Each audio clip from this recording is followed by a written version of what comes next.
use that, but I might. If you can say something, please. Hello, this is Sophie Havighurst.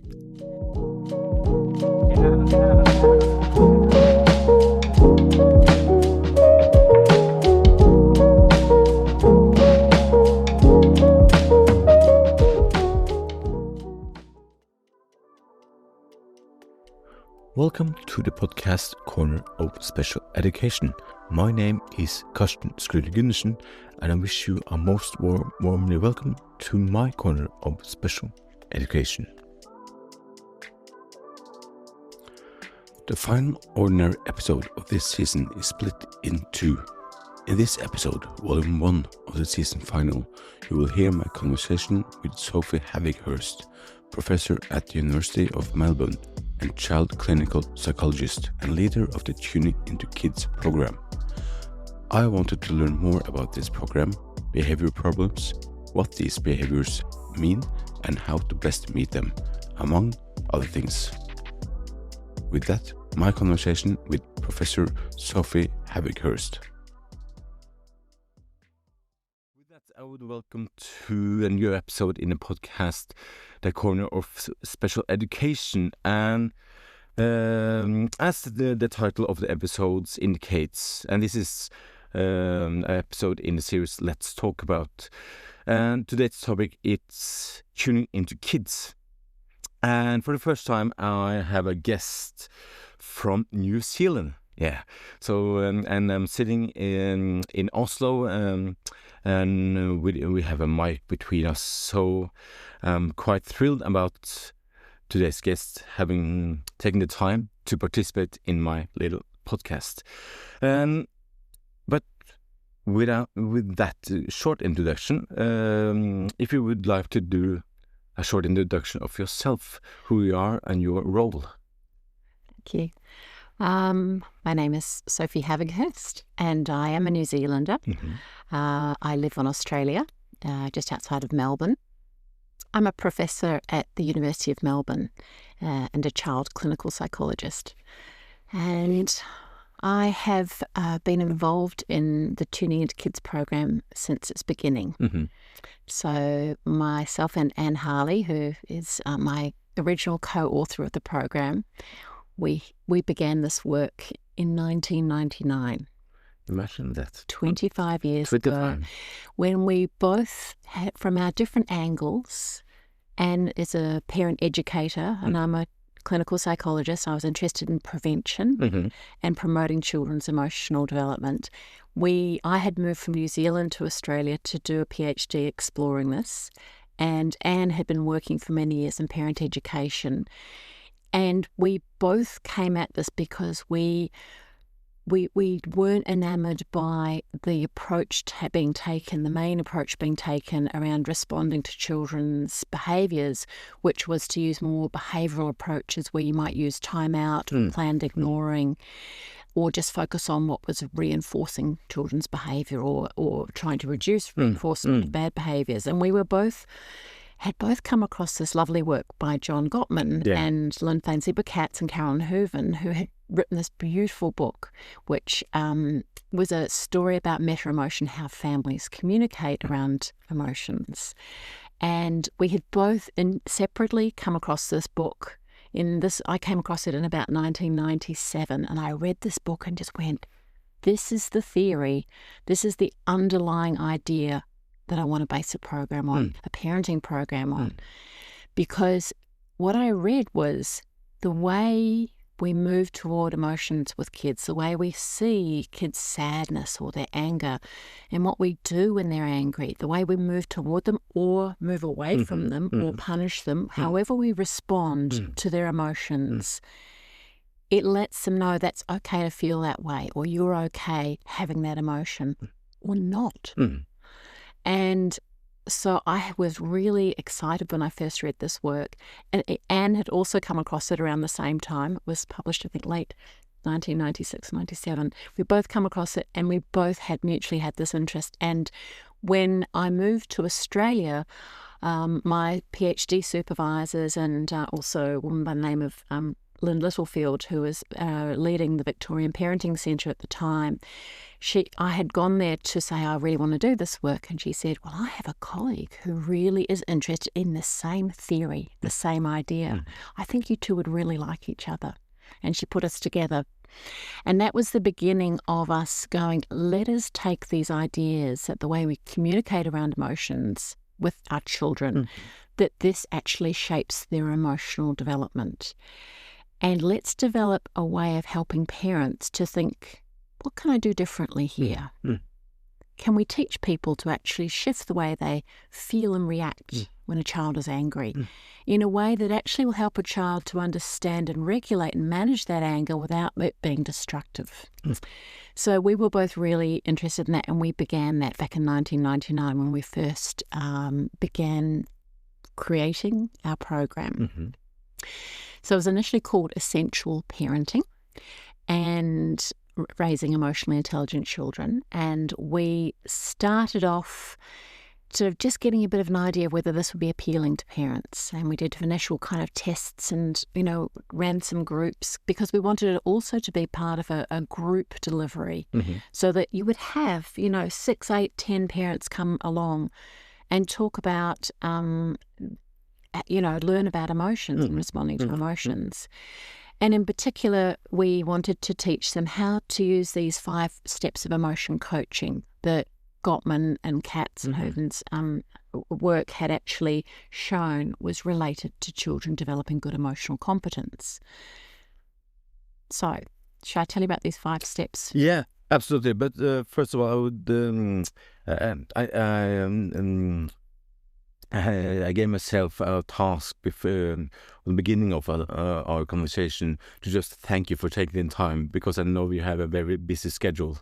So thank you. So and also as I mentioned before the recording started, the last point of the conversation is what you want the listeners to take home from our talk.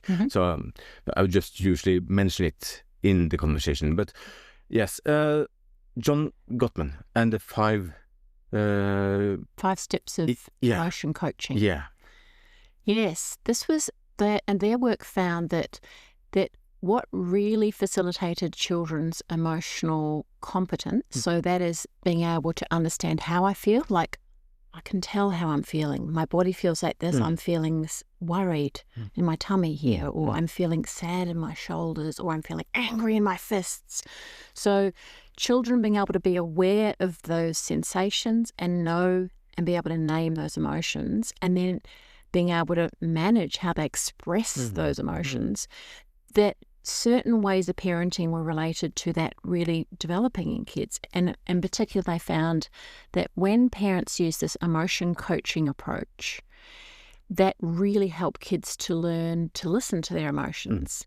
And those, they sort of outlined these sort of 5 steps of emotion coaching.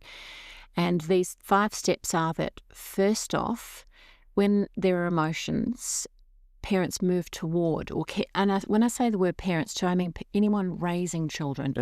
Parents, teachers, carers. So let's see around. Those are children. So you see a child like with a furrowed brow, or you see a child quiet and withdrawn, and you notice that, and you go, "There's something going on there." And then the second step is to connect. So to come closer, and that connection allows the child to feel like that feeling. You're noticing it. You're coming toward me. I get a reaction. I get on my feeling. I do, but also I get connection. So the emotion brings connection. And then the next step we talk about, and that Gottman talks about, is this idea that we empathize when the child's having this experience. So communicating, it's okay to feel this way, and it's understandable you might feel this way. So to communicate, it sounds really hard, or, in different ways to communicate, it's okay to have this feeling, but also to connect, so the adult to connect with that child, that feeling, and to come closer by communicating empathy. And then the 4th step was what they talk about as naming emotions or putting words to emotions. And that might be to say, I can see you're really sad, or oh, how frustrating, or oh, you look really scared, So putting the word, and it's this connection between putting words to feelings that sort of allows children to start to be aware of what's going on inside when I feel left out or I feel scared about a loud noise or someone who looks threatening and intimidating at me, or when I can't do something that I really want to do. So a child begins to make those connections by those around them putting words to the feeling. And those are what we talk about as the first 4 steps. And it's not that you go 1, 2, 3, 4. It's in that process is then kind of that a parent or carer would connect with the child and be with and empathize with the child to help the child move through that feeling. Not to try and then fix the feeling, to stop the feeling, ask them to justify the feeling, but just to empathize and to name the feeling, and maybe to actually be quite quiet and say less while with the child, so that the child can actually the emotion starts to move, because emotions move, like that kind of concept of a train going through the tunnel. Emotions pass eventually, and they especially move and pass when there's a sense of being heard and validated and seen and accepted for how you feel. So that process can sometimes lead to what we talk about as the 5th step, and that Gottman talked about, which was that sometimes there will be a limit set or guidance around problem solving with the child. And we believe that often that first 4 steps are the key. So you don't always need to say, and what would help? Because often once you've actually been with the child and just allowed the child's emotion to move through that tunnel and move out the other side, they're off playing again. The emotion has passed. But sometimes it's like the child has been very angry and destructive and hurtful, and then it might be by staying with the child, the emotion settles down, calms down, and then you stand up and you maybe walk around a little bit with them or go outside and change the scene and then say, what can we do to go back inside there? I wonder what would help to make up with your sister. Or, it was a bit of a mess, wasn't it?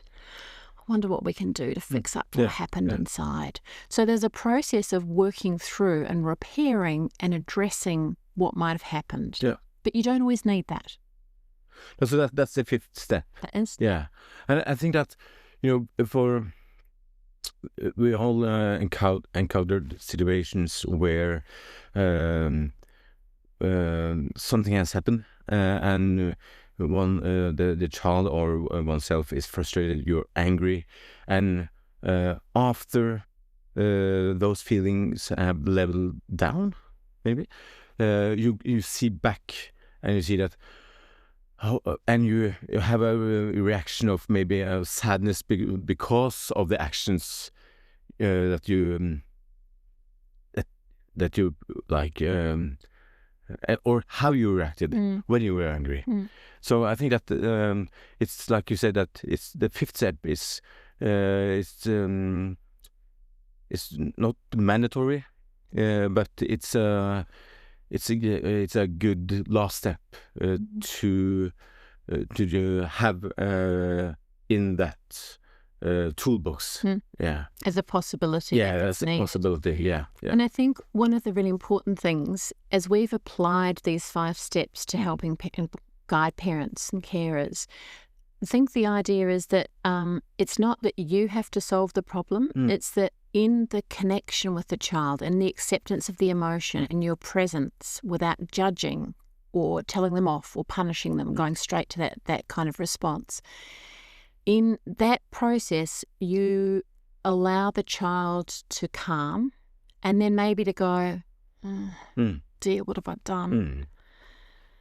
Or so the process is not that you solve the problem then for the child, it's that you're in you being present and doing those things. You then allow the process of going, I wonder what would help, or what could we do here? Not that you solve the problem for them. So to travel along the process. That's right. It's like we walk alongside here together. And I think that's a very important part, because children, as they grow, they use their attachment figure. They use the people who they feel safe, secure with, Absolutely. to understand all these crazy things happening in the world and what happens and all these new experiences that they're experiencing often for the first time. Yeah. And the walking alongside with where there's a sense of acceptance and being with them while they're going through that is actually what builds your whole sense of sort of internal strength and resilience. Yeah. Because you're with me, there's a sense of connection, love, acceptance as I'm going through this, and I'm an okay person here. And that's where that sort of foundation of sort of that core sense of the self or I is also developing at the same time. Absolutely. And in particular, we look at it in the emotional realm. And we really thought that these 5 steps were a really crucial kind of core skill set that was important for those raising children to be able to use. And that required the adult to be obviously quite aware of their own emotions in that process and to be able to manage their own emotions in that process, because you can't just empathise with someone else if you're feeling really angry with them for what they've just done. Or if you're feeling really scared or worried or flooded by the fight you've just had with your partner, or if you're in that space of incredible stress, it actually can be often hard to connect with someone else's emotions. So you do have to often be in a space where you can stop. Yeah. A safe space. And take a big breath and slow yourself down. And then that process of kind of being a bit more centered and then going, I can see something's going on here. I need to connect with my child or this child. And I think one of the things that we're aware of is that so often when a kid's emotional, we go, what's wrong? What are you feeling? Why are you feeling this way? A lot of asking questions. Absolutely. Which doesn't help me because I'm emotional right now, and I actually I don't want to have to think. No. I actually want to just kind of I want you just to be there. So a lot of that process is actually helping people to slow down and actually stop talking. So much of the 5 steps is actually not even verbal. It's like, I notice you. It's just the present and the connection. Exactly. So the connection and the being present. Often just with touch or being nearby. Not even with actually saying words. You don't even need to say it. Just stay in the same room. That's right. It might just be that kind of there. So that process is what actually helps to calm a child. And if you do that regularly over and over again, that is internalized for a child. This is how children's emotional competence develops. And if you're a child who has lots of intense emotions, you might need that in the moment, like with your parent to help you, or it might be that you need to work through and reflect back on, those times where you do get really emotional from a little bit of distance. So we say sometimes the 5 steps happen right in the emotional moment. Sometimes they happen when you're looking back on what happened when you had a big fight with your friend earlier in the day, or looking forward thinking, I'm going off to a party later today. I don't want to go. I'm feeling really worried. No one's going to talk to me. So then the preparing for the 5 steps can be helpful then. So we think there are lots of different ways you can use these 5 steps in your interactions with the child to help them either in the moment, to prepare for what's coming up, or to reflect back on and think about what's happened. And that whole is building for children, increasing connections in the brain between I feel in my body, I feel these emotions, I have these experiences of being rejected or hurt or left out or having a fight. So I'm making the connections between the experience and my emotional world and my words and these sensations in my body. And all of these things as they're coming and developing, this is actually the whole basis of emotional competence. So we've found also that when you start young, the younger the better. And how young? Babies. Babies, okay, yeah. I'm holding my baby and I'm looking at them and they're really squirmy with that really horrible nappy, and then I'm feeling really, you can see a baby can be really irritated. Oh, it's making you cross. Yeah. So it might be with words, but it's also, what do I do with my face? Facial expression, yeah. Or, she's so scared. I just need comfort. And then there's holding, and might be rubbing and rocking. Connection. The connection and and that process is from very early helping a child. My emotions lead to connection. They communicate my needs right now, and you respond, and I feel I calm. I work through. And we've our Tuning into Toddlers program, where we start with very, very simple language from, before children even have words. So sad. Or, frustrated. Like toddlers love, a word that they can't say, And what we've found with our toddlers program, even like the first few words children can use are emotion words because they communicate so much when they're trying desperately to tell you what they want or what's wrong, So kids are quite almost wired for this sort of language learning because it gets them what they need. Yeah. It communicates, it helps them to respond.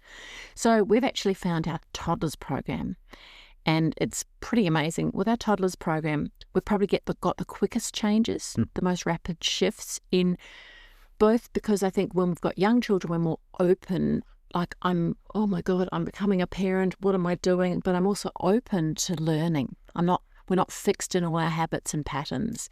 So our toddlers program, we found people were really ready to learn. And we also found in our research trial, when parents came along and did 6 2-hour sessions in a group, learned about emotion coaching, learned about understanding their own emotions and managing their own emotions, learned about how to connect with their child around emotions, it led to children in the intervention condition having significantly fewer, more behavioural difficulties and better social competence at 12 months later compared to controls. And we also found, really excitingly, we found that toddlers' stress cortisol levels, measured by a little haircut where you take a piece of hair and you look at cortisol stress in the last month, was significantly lower cortisol stress in the last month than children whose parents hadn't participated in this intervention.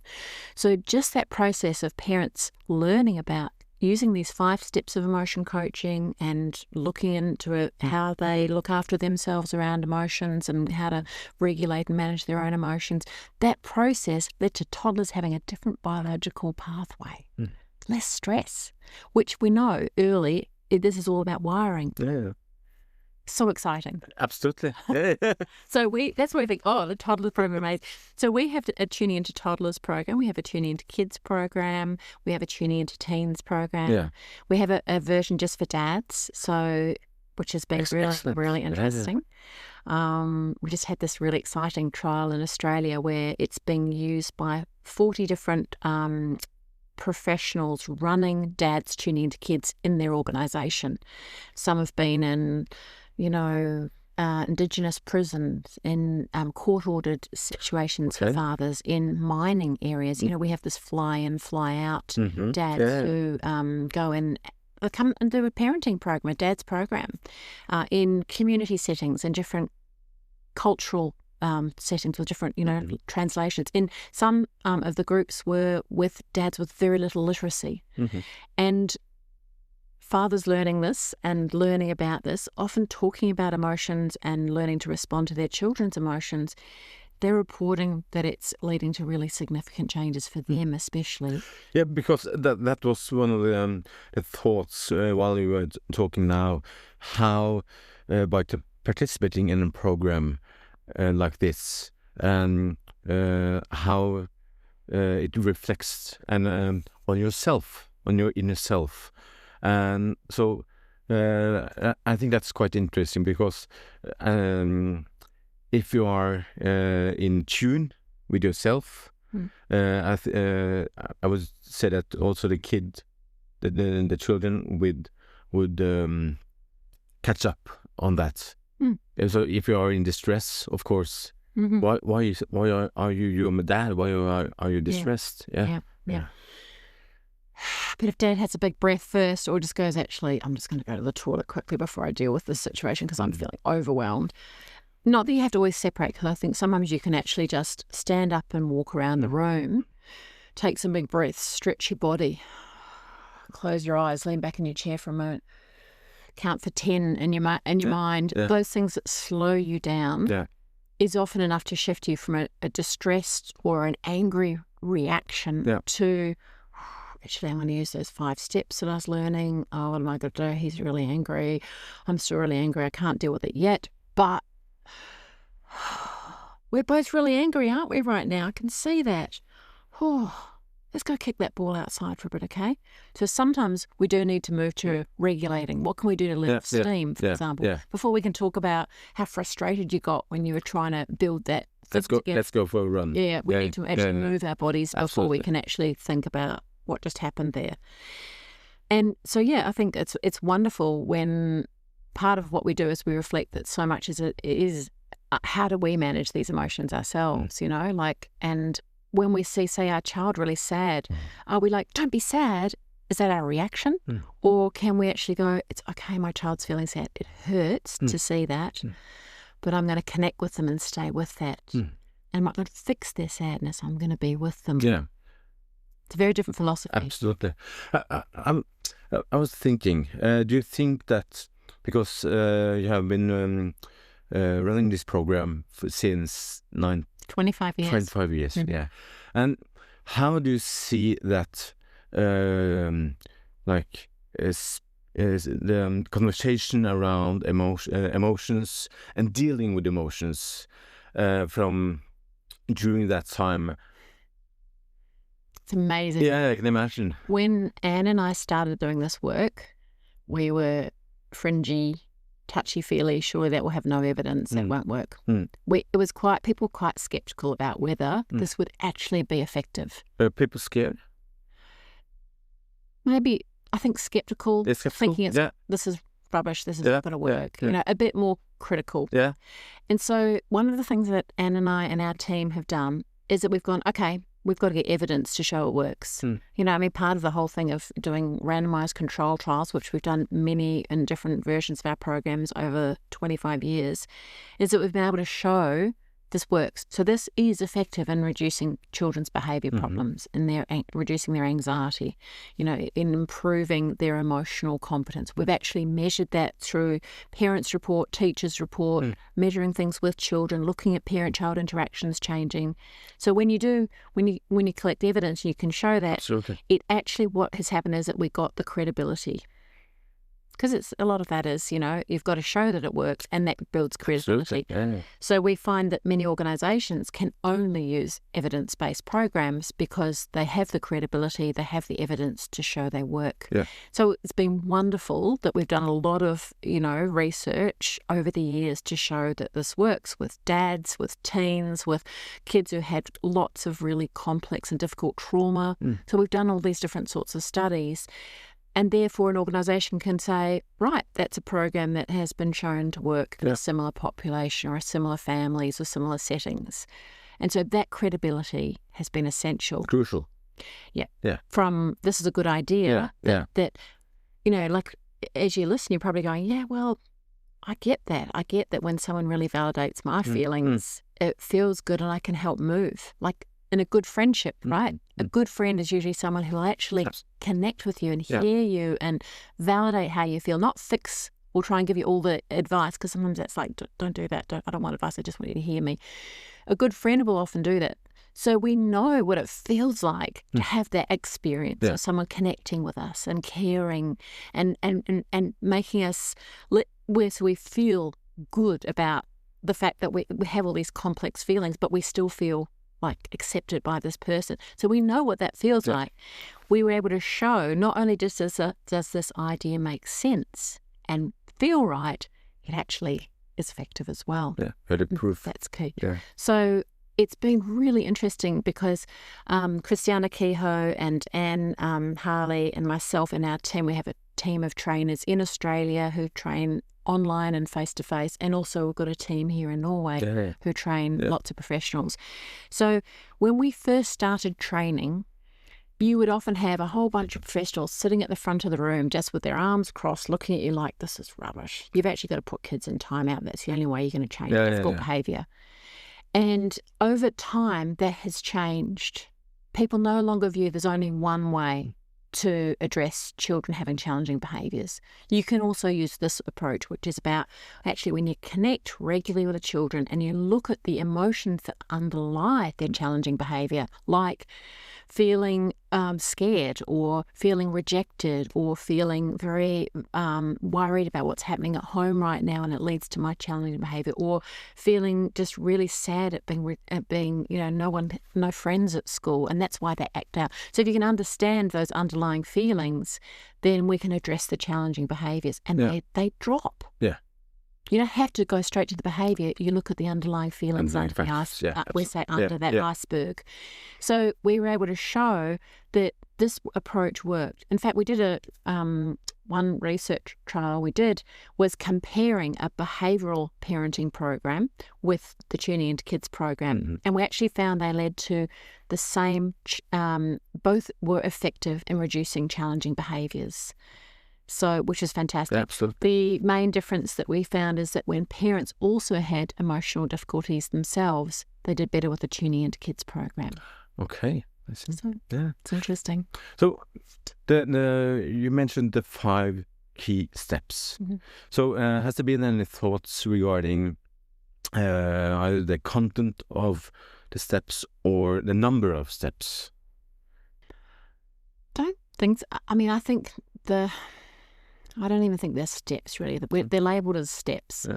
But you think about phases. Yeah. They could be. I mean, noticing. I might notice that you look really sad, but I'm not going to talk to you about it now. I'm going to come back and talk to you later. Mm-hmm. So there's a step 1. Yeah. But I didn't address the other 4 steps. But it means I'm still keyed into what your needs are, that you probably got something going on. We're corrected. That's right. Yeah. I think a huge part of what we are doing is that process of connection, moving people toward that connection. Mm-hmm. And I sometimes think you could do all of the 5 steps without words. Just presence. Yep. Yeah. Sometimes, though, I think, so I guess I can't quantify more of one being better or worse. And I know sometimes if you're really, really worried about exams or really struggling with going to school because you're scared about going to school, the 5 steps are really good, and you still want to help and guide kids at doing the difficult thing that they don't want to do, like going to school. So sometimes that 5th step of what can we do to help you get to school, while having always also noticed that they're really worried and feeling very vulnerable about being away from home, worried maybe about the parents fighting, worried about what will happen if I'm away from and something awful happen, I'll never see mum or dad again. So, if we know that you still emotion coach those first 4 steps, but you might still need to go, okay, what are we going to do to try and get you to school? Because it's really important that you still go to school. So I would say, and this is actually a really interesting challenge, because sometimes for some parents, they can be quite empathic. They can be quite emotionally connected with their kid, but they feel it so strongly inside of them that they can't get their child to do difficult things. Yeah. And this is a really important, like the boundaries, the limits are actually important. When you have hurt someone else's feelings or done something destructive, it's really important that you actually do something about that. Yeah. Even though you might feel really sick with guilt and anxiety about having to go and maybe apologise or go and repair what you've done. But helping kids, the way to do that is you don't just go, okay, you need to do that 5th step. It's like doing that with empathy. Yeah. It's really hard when you've hurt someone's feelings. And we can feel so guilty, we can feel so worried and really ashamed maybe of what we've done. That's really can be very hard. And so that's the empathy part. I wonder what you could do. I wonder what you could do to repair that. So we're still moving toward the thing to do. I recorded a conversation earlier this week. That's a part of a trilogy, and where the theme is resilience and how children can expand their to be a resilient person. And you talk about how in our days, with all the demands from the society and from the person, the inner demands of oneself.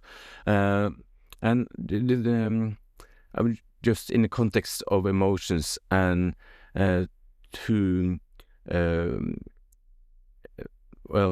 experience oneself as part of the society. Do you think it's harder to be a young person now regarding emotions and demands from society, oneself, and parents and school?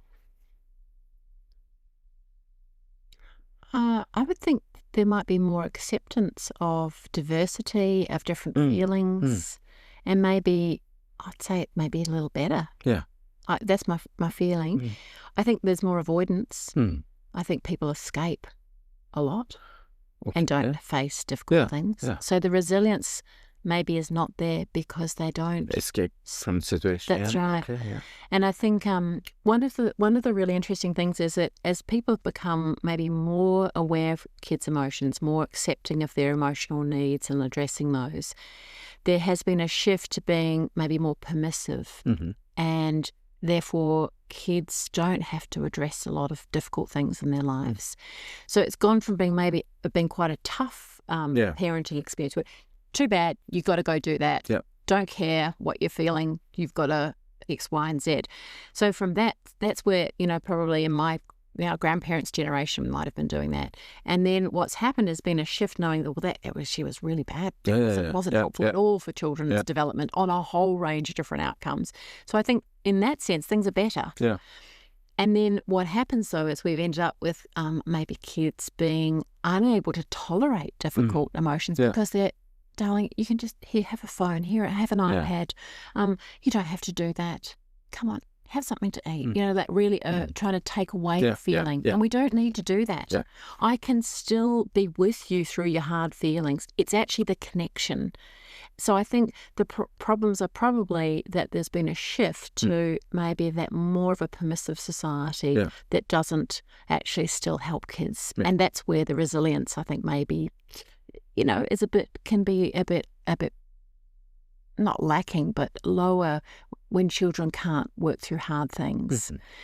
And, we've just had a pandemic where there's been a huge amount of escaping from everything we fear. Absolutely. And so the whole modelling within our society is to stay at home or to keep away from what you fear. And that has not been helpful for many children who haven't developed at all. We see it here in Norway as well, and I think that just to increase your resilience and to accept the challenges you meet and to go head to head, and to learn that.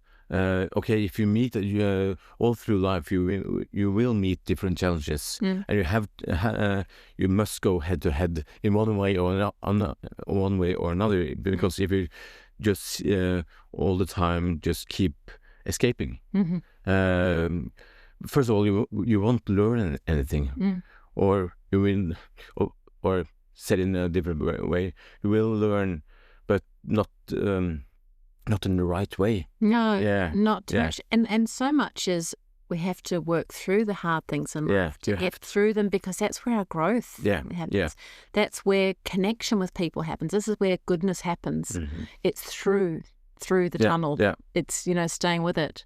So I think that's quite right. And there are many small things as a little child that you have to still work through, which actually are just an example of what you're going to have to face when you have to deal with, a big exam or, standing up in front of a stage of people and giving a talk or... talking a different language in a podcast episode. Yes. Hard things. We need to do a lot of hard things in life. And hard things can be, even... What happens if I've behaved badly in my intimate relationship? What happens if I've been hurtful? I actually need to be able to go through and talk about what I've done. I need to be able to talk about how ashamed I am. An experience that I'm able to do it. That's right. Yeah. And so the going through, rather than avoiding going, oh, this relationship's not for me, I've got to leave. Yeah. I think that's a really key thing in our close relationships. And part of it is some of the most pain is often in relationships, you know, with people we love. Yeah. And so to avoid it when it gets tough, which it always does, you know, that's part of friendships or intimacy, is that there are times of difficult things. But you have, if you can, I'm going to come toward you rather than actually go, I'm out of here. This is the whole foundation. If you have this capacity and you've learned this early in life, then you're more likely to be able to do that, or still to be able to go, actually, no, this relationship is destructive. I need to leave. This is too hurtful. Versus, so, it might be there's a relationship where I actually need to address something and move through that and work through that, even though I feel sad about something or angry about something with the person. I was thinking about, you mentioned several times validating, and like in Norway, where the public discussions have been about a little bit about, do we validate too much, or do we validate in the correct way? Do we validate too much? I don't know that can happen, really. No. I think you might mean, and I think the criticism is that we say, oh, this is so hard. This is so difficult. And that's all we do. We don't then help that kid sit there and go, you know, like with teens, I mean, validation is very, very important for a teen. That's how often, and as soon as you start saying you've done this wrong, it's like they are just out of there. They're pushing back. They're fighting with you. They're no longer connecting with you. But the process, I think, is that validation's been caught up with letting them off the hook or letting them away with things or not helping them to address difficult things. And so that's, I think, where the criticism of too much validation. It's like letting them not work through difficult things at the end. Push the escape button. Push the escape button. Whether it be you don't have to do that or, you know, say a kid has been really hurtful to someone else. It's, you know, it's very tough dealing with that shame. Absolutely. Yeah. And yet you want... And so we can validate how, you know, they were very angry and that their friend really hurt them. So we're validating that.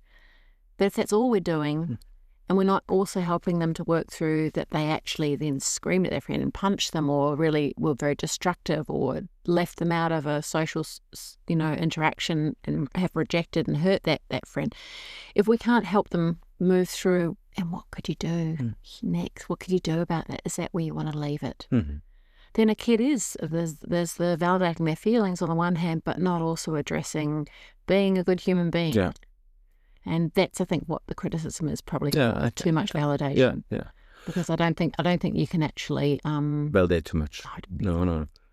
And we had a presentation at my work, and this we are recording now, 14th of June, and the Wednesday of this week, we had, say 2 days ago, we had a presentation of tuning into kids. And the presenters, she said that social skills are viewed as one of the founding or elementary skills, like reading, math, and digital.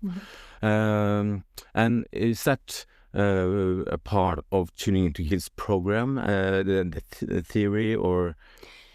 Not social skills so much, but that the emotional competence, the emotional skills are foundational for social relationships. Yeah. So, because, you know, and one of the things we've done this very focused lens just on the emotion part, but you might also have some social problem solving skills that you want to teach a kid. That's not part of tuning into kids. No, okay. But being able to manage your anger so that you don't lash out, but still be assertive, like having a more assertive communication style. That would follow from being able to manage your anger, and manage your anger, but still know that someone has hurt your feelings and you want to address that. So that managing the emotion is the core part that then can lead to better social relationships. So as I said, we've done a very focused approach just on one thing. There's many things you can teach kids, many things you could work with parents, with carers or teachers. There's, Absolutely. And we decided just to have this very focused lens, and that's because there's a number of theoretical ideas that there are probably some core transdiagnostic kind of approaches that if you intervene just with this one thing, it has a radiating effect on a number of other aspects of functioning. And emotional competence is one of these. So that can help you to be calmer in the classroom, to sit and listen and learn, to not be as distracted. It can help you because your stress is lower, your attention's better. It can help you because your stress levels are lower and you don't get sick so often, because we know that emotional competence is associated with better physical health. So you see the radiating effect of emotional competence affects social competence. It affects your physical health and well-being. It affects your close relationships, your intimate relationships as you grow. It helps. So it has this kind of knock-on effect over time. And that's why we're going to focus just on this one piece. And that, it probably is something, as children grow and develop, that we find that they'll need new skills. Like it might be, for example, I'm 7-8-year-old and I'm starting to notice that I can lie or not tell the truth. How do I deal with the guilt that I have? So as children grow, there's a new kind of developmental stage, a new lot of emotions. So they do need help at different times in their lives. When you're a toddler, it's just about often, I want to do it myself. But that's not so much the 5-year-old's issue. They want to actually start to be more social with other kids. So different developmental stages require different emotional learning, and we might do it slightly differently, but it's still the emotional lens. Yeah, I can see that. We are closing at the end of a very interesting conversation. So, and if you have the perspective of, because you have been doing this now for 25 years, and say 5 to 10 years into the future, what are your plans for tuning into kids? Well, I would love to see this offered universally. So as in, from early in life, parents, carers, teachers will all have a similar kind of philosophy. I'd say this is maybe a bit more than 5-year plan.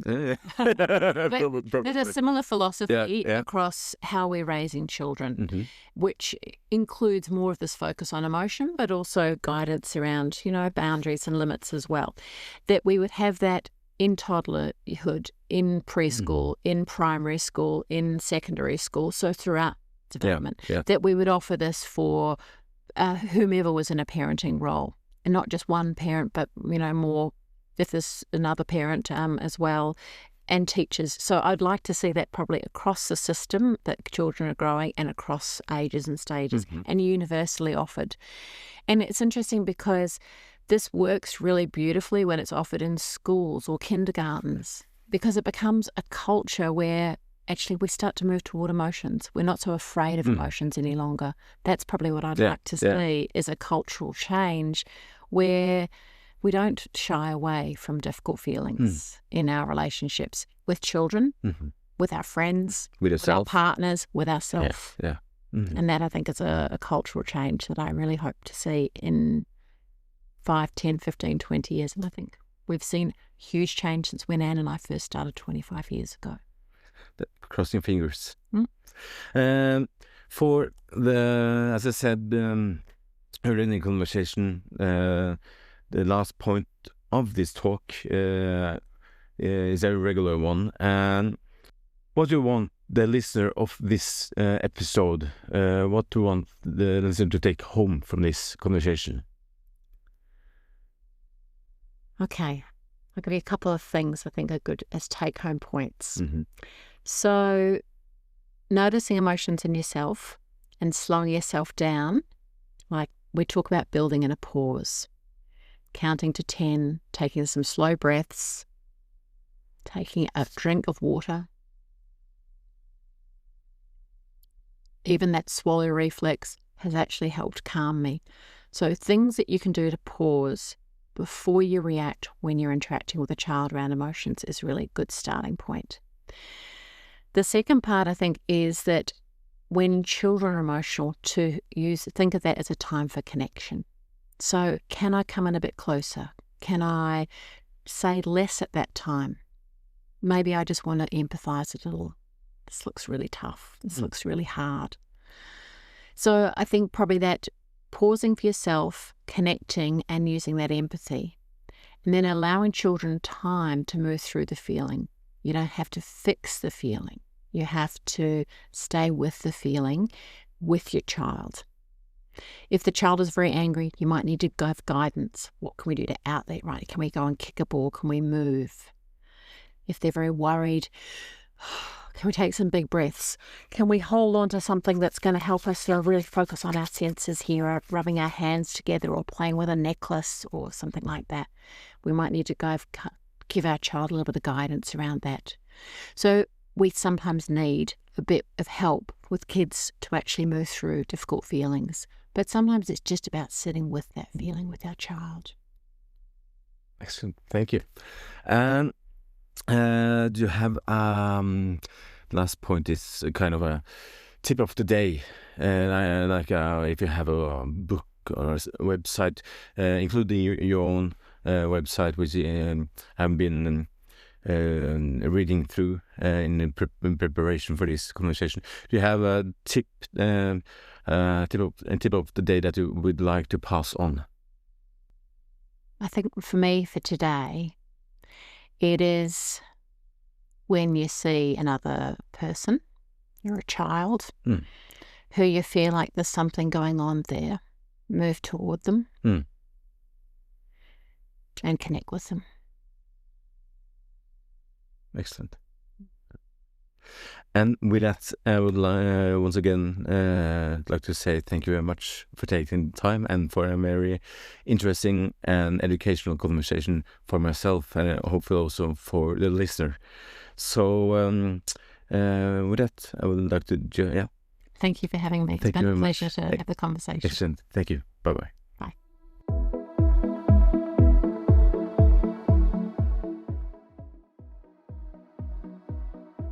That concludes Vol.1 of this final ordinary episode of this season.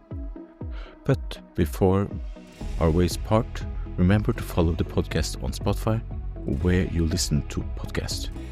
Also, remember to follow the podcast on Instagram and Facebook. Also, if you want the latest news and posts from the blog, you can sign up to the newsletter from spacblog.no. If you have any comments or want to get in touch, don't hesitate to send me a PM or email at question@spacblog.no. As always, I really appreciate if you rate, share and recommend the podcast. Finally, thank you to all of you who have listened to this episode, and a warm welcome to new listeners and followers. And a special thanks to Professor Havighurst for taking the time to join this episode. I hope to meet you again in the next episode of Corner of Special Education. Until then, take care.